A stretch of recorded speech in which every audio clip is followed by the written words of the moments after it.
Welcome to Local Legends with Jess, the Arizona edition. I'm Jessica Benevento, your mortgage matchmaker, opening doors with ease and bringing you the stories behind Arizona's most inspiring people. From best-selling authors and elite athletes to business badasses making moves across the valley. These are the local legends shaping our communities. Get the inside scoop, real talk, and powerful conversations you won't hear anywhere else. Local Legends with Jess, where Arizona's stories connect. Welcome to Local Legends with me, Jess, and I am here with such a special guest. Margaret, you are my local legend today. Thank you. And the reason I brought you on here is because you're in my networking group, Connecting with Connectors on Wednesdays. And literally yesterday, you, for the first time, kind of told your story. And I'm like, oh, hell yeah, I need to have her on because I think that's a lot of what I find just amazing about people. And that's why I'm connected to so many people is that, not just what they do for work, but their story, because there's a reason why we're doing what we're doing. And there's a reason why I deem my people local legends and you are a local legend. Thank you for being here. Thank you for inviting me. I know it was short notice, but as you're talking, I'm like, oh my God, I could picture her on here. Oh my God, I'm going to ask her. I hope she says yes. This was going through my head. So can you tell your story? Yes. So what I do is very unusual. And when I tell people off the bat what it is, they're like, okay. And that's it. So yesterday I decided to tell the story. I had a 23-year-old son that was killed in a motorcycle accident 21 years ago. And at the time, I had no one in my life who had lost a child. I had one very good friend. He had lost his son a couple of years before that. No one else. And as I tell my story about my son, people start coming out of the woodwork. I've lost a child too. I've lost a child. And I realized that connecting with other people, kind of walking the journey together is kind of what we needed to do. So spent a lot of years helping bereaved parents, like being there for them, supporting them, that kind of thing. One of those bereaved parents was a dad, and he was CEO of, this is crazy, an air medical flight transportation company. Okay. And if you don't know what that is, it's the yellow and black helicopters you see going from hospital to hospital, but it's also medically equipped Learjets with a medical team. And you get a patient from point A to point B. Either it's a higher level of care, specialized level of care, or sometimes it's end of life. Your mom and dad moved out to Arizona, retired. Now something happened to dad and he's passed and you want to get your mom back to Chicago or whatever. That's kind of what you do. And I did this for many years. I ran their transfer center, and that's coordinating hospitals, doctors, ambulances, transfer centers, insurance companies. Most important aspect of that was the family and this patient. They're going through this crisis. Yeah. And that's why he asked me to come on board. He said, I think you'll be really good helping these families, that other stuff you can learn. So I did that for about 10 years, and I had a reputation of getting a flight a day. So this was thousands of families that I had been helping. Wow. Crazy. And I'll write a book one day, making sure I'm not violating HIPAA, but the craziest transports, the craziest of circumstances.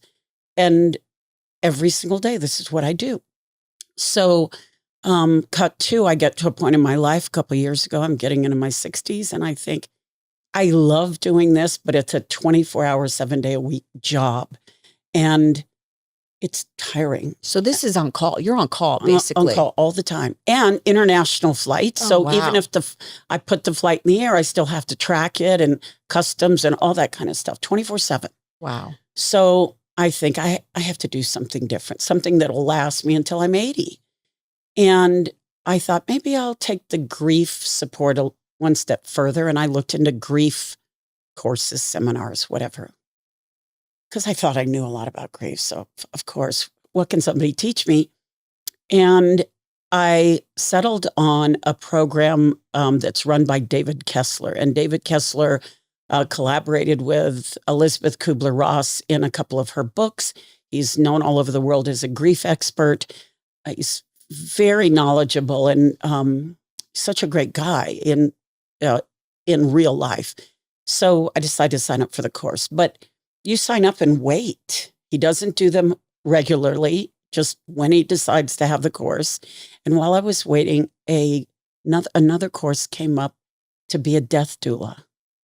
Now, I had a birth doula with my last child, and I loved her. Right. And I thought, well, is that the same thing, but on the way out instead of on the way in? Yeah. So I looked into it, and I decided, couldn't hurt. Maybe I can use the grief work to help people, after they've lost someone. And I became a death doula. And then I take the grief course, and I realize that they're going hand in hand. Of course. When someone calls me to help them, their mom or dad is end of life, primarily my clients are adult children taking care of their elderly parents. And it doesn't have to be, oh my God, my dad's in hospice. Right. It can be, I know they're coming to the end of their life and I need to settle my feelings and work through what's going to happen after they're gone, especially if you're real close to a parent. Yeah. So the majority of my clients are adult children. So I realized that the grief work helps with anticipatory grief. And also, one of the things I do with my clients is I want you to be good on the other side. Yeah. I want you to have said everything you need to say, shared everything you need to share.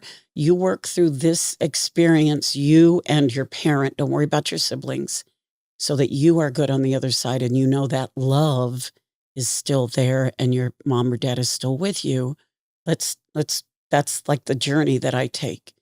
So they just kind of evolved from all of this experience doing air medical Right. and the grief work. And so that's what I do. I'm a death doula and grief educator. So give me your last client that called you up. What is that? What did that look like? Well, I'm working with, I'm going to give you two examples. So one of my clients I'm working with is the caregiver for her dad. He lives here in Phoenix. Okay. So does she. But the power of attorney is her brother who lives in Chicago. She goes to all the appointments with her dad. She's here. Goes and picks him up for lunch once a week. She's the one who's here. Right. When his appointments come up, guess who flies in? The brother.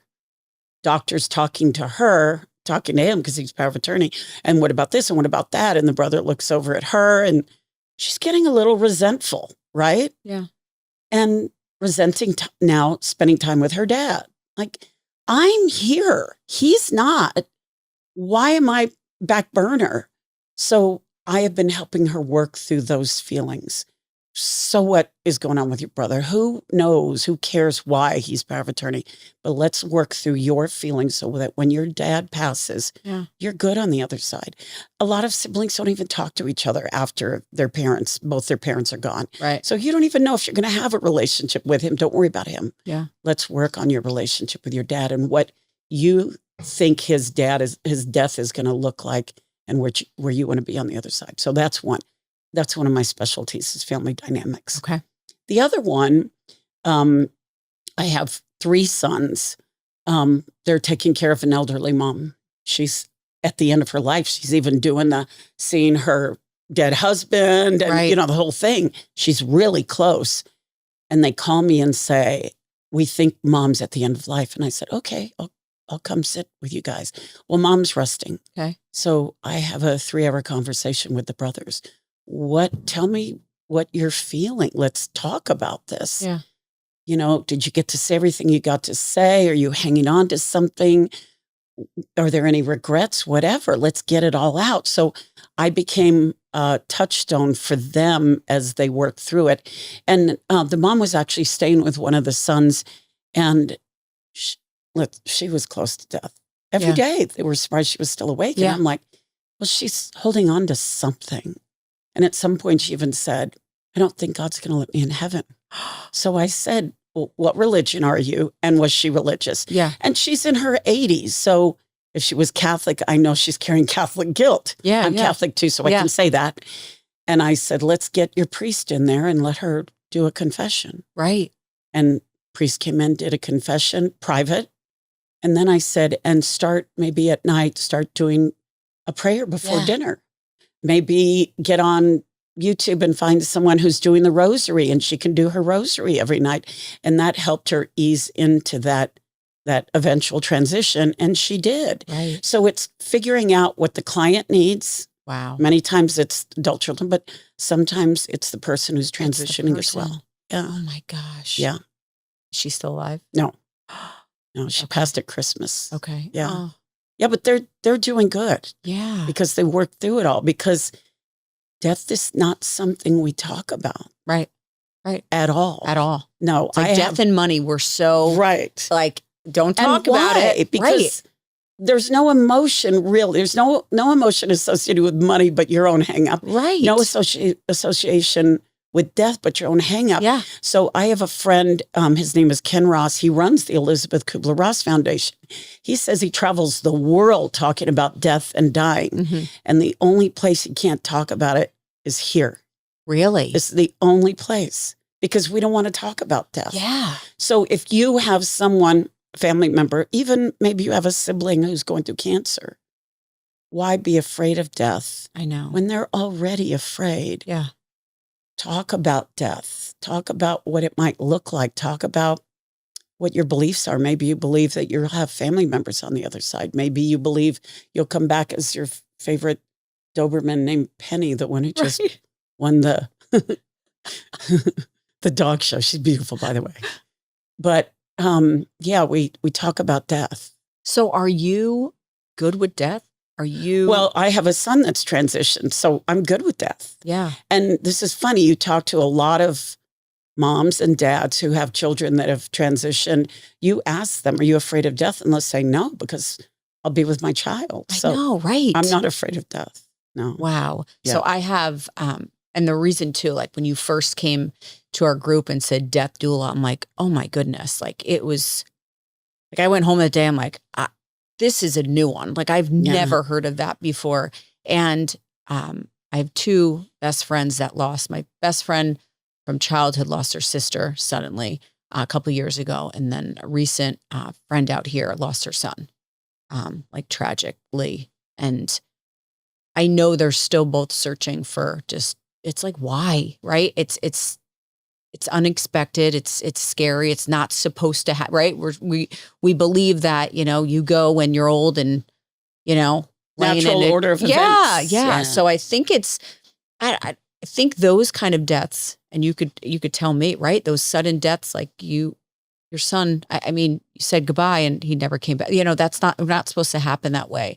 Like how do you go through that? How do you make peace with it? Yeah. How did you make peace with it? Well, I will tell you how I made peace with it. I came to a point where I recognized that just because my son died, our love didn't die. Okay. And I'm a firm believer in love having almost a quantum energy. Okay. Okay.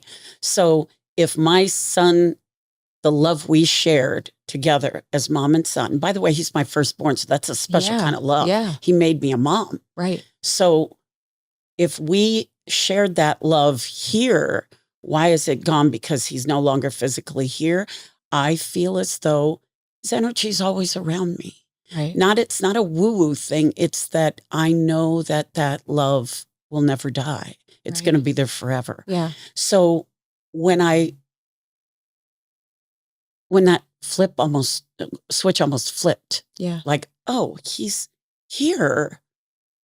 My heart had so much peace. Really? So when I talk to parents, I often will ask them, do you feel as though your child's energy is around you? And they'll say, oh my gosh, lights have been flashing. I've been seeing a hummingbird, whatever they recognize as something from their child. I tell them that's what it is. It's that love energy. You go from physical energy and you transition, and now you're this pure love energy that never goes away. Right. So I feel my dad's with me, my mom's with me. I know my son is with me. I'm going to tell you a really weird thing. You can believe it or not. The passenger seat on my car, in my car, will will go off telling me the person who's sitting there isn't wearing their seatbelt. No. It does. So let me tell you, I was just in a horrific car accident Oh my God, in that's December. so wild. Right. And it used to do it would do it in my car. So when that car accident happened, I had to get 2 different rentals. The notification would come up in those cars too. Stop. And now I'm in my new car and it's going off. That's him. That it's him, and Oh my he's either gosh. telling me, "Mom, slow down," or "I don't like the music you're playing."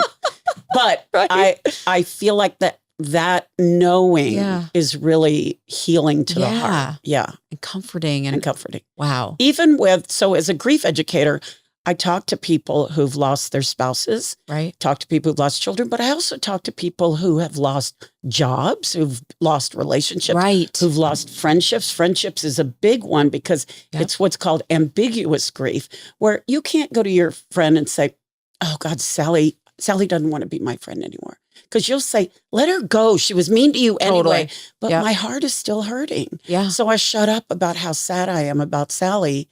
Just eat it. So there's so many different types of grief, but they all have the same thing in common is let's feel that feeling, recognize it, Right. and work through it. Maybe it's fear, maybe it's anger, maybe it's regret, whatever it is, and we work through it. I love that. So how do people get in touch with you? What's the best way? Well, my website is themonarchgroup.net. Okay. I'm also known as Death Doula Margaret and Grief Coach Margaret, and you can reach me at any of those places. And what I do is I do a complimentary consultation, talk to somebody on the phone, see if we're vibing. Yeah. And if they want to get together, we can meet by Zoom. I can meet them at the park. I can come to their home, whatever. I'm also a double Reiki master, so I use Reiki in helping them calm their energy so that when we go into sessions, they're more receptive, they feel calmer, more grounded. I love that. Thank you so much for being here. Thank you for You're inviting me. amazing. And you did awesome. Yay. You're a local legend. Thank you again. Yes. Well, this is a wrap. And yeah, you have Margaret's information, Group.net. monarchgroup.net. Yes. And that's how you get Like the in touch. beautiful monarch. Yes, Yes. I love it. Okay. And again, going back real quick, you could do Zoom, so they don't have to necessarily be in Arizona. Yeah. Awesome. And they also don't feel like I don't want to leave my house Yeah, today. I'm having a totally. little anxiety. Right. Yeah. Okay, awesome. Thank you so much. You're welcome. Until next time, take care.